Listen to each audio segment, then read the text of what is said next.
Following on from the stunning subway tiles we have just installed, it is now time to get to work battening out the cement rendered walls. I've made the big call to clad the front facade of this property, which is extra work and extra money. But I do have a method to my madness, and that is based on a few things. First of all, the render and the bricks that make up this front facade are heavily decaying.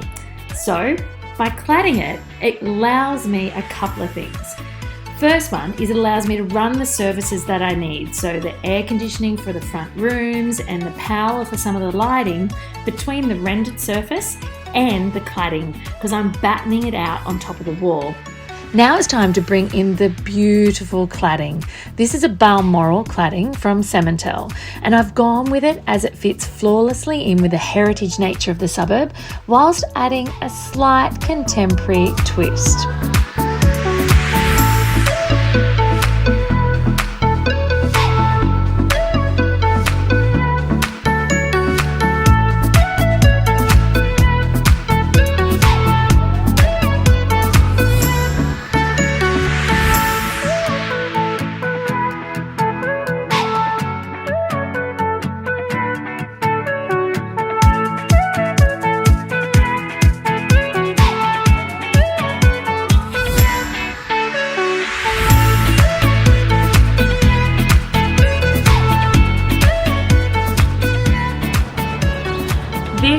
Front facade feels like to me that it is taking forever. The amount of like remediation work and construction work and making it stay together work, it's just ongoing. And we did put in the beautiful big doors, which are amazing, and we did replace the foundations under those, and we did have to, work really hard on these balustrades, but I tell you, it is really taking some time.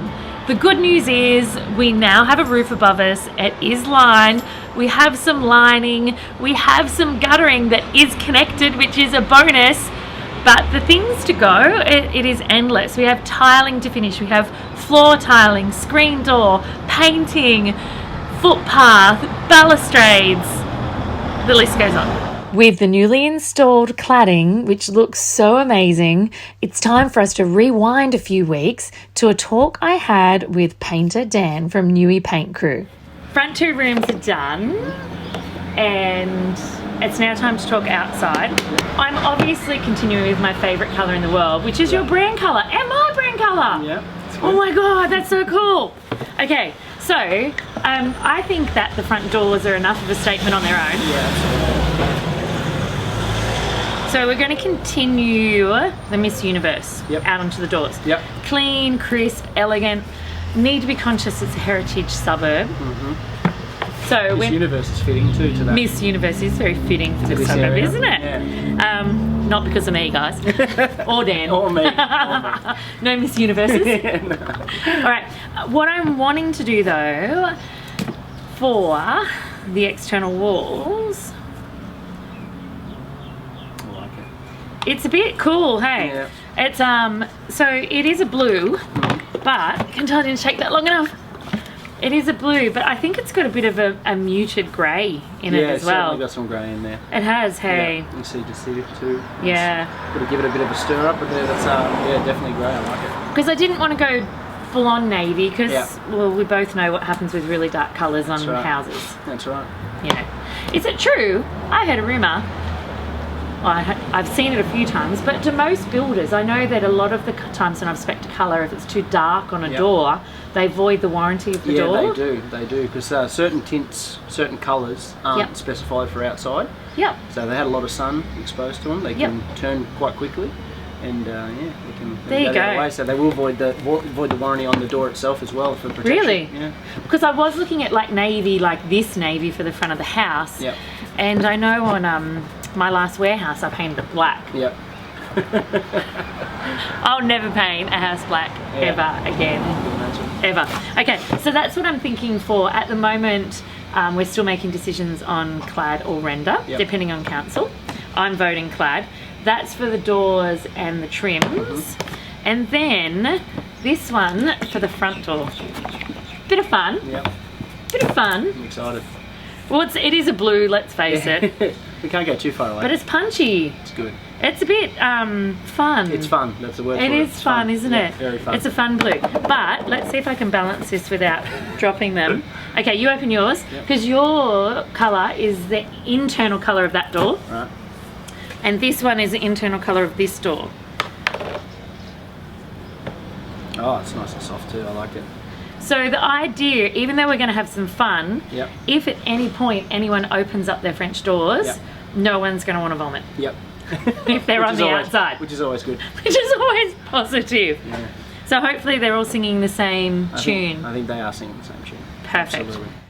Now we're all up to speed. It's time for Dan and the Newie Paint Crew team to get to work painting the stunning doors from Hume Doors, as well as the surrounding clad.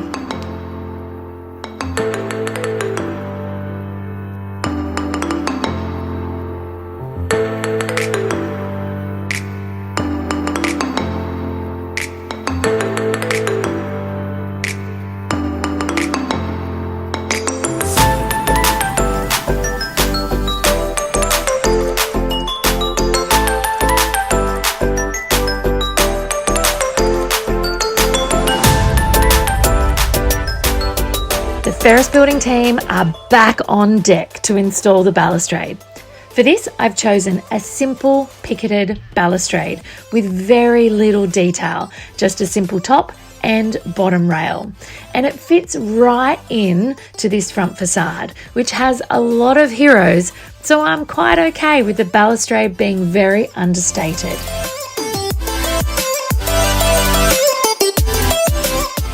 Just like that, the facade is looking completely different. Be sure to check out the facade reveal episode, which will be released on October 18th, to see the final touches to this incredible makeover. Thanks for watching this episode of my 1880s house restoration. If you'd like to know more about Carrington House, see other rooms we've done or will be doing, check out the products that we've used, our trade and supplier team, as well as get all the behind the scenes footage and all the specifications, colours and finishes I've chosen for every space, then head on over to my website, naomifindlay.com/Carrington House, and everything you need will be right there.